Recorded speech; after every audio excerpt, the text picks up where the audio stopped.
नमस्कार मित्रमैत्रिणींनो, लग्नानंतर होईलच प्रेम या मालिकेच्या पुढील भागामध्ये आपल्याला पाहायला मिळणार आहे की आता जीवा लाईव्ह येतो आणि सर्वांना बोलतो, हाय मित्रांनो, खूप गार आहे, आज रात्री माझी कुल्फी होणार आहे आणि म्हणतो, माझ्याकडे ना शेकोटी आहे ना घमिल हो, काय करणार, नशिबाचे भोग आहे ना.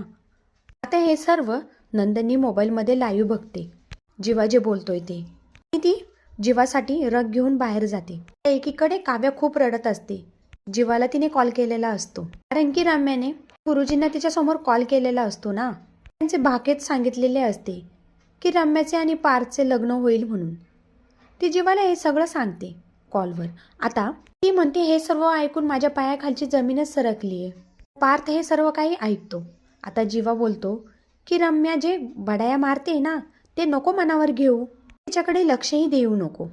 जे ज्याचं असतं त्यालाच मिळतं. जसे की माझ्या नशिबात नंदिनी आहे आणि तुझ्या नशिबात दादा आहे, असे तो काव्याला म्हणतो. तर बघूया पुढे गुरुजींनी बाकीत केलेलं खरं ठरते की काय, पार्थचे आणि रम्याचे लग्न होते की काय. अशा नवीन नवीन अपडेटसाठी मराठी मनोरंजन सिरियल या यूट्यूब चॅनलला सबस्क्राईब करा. थँक्यू.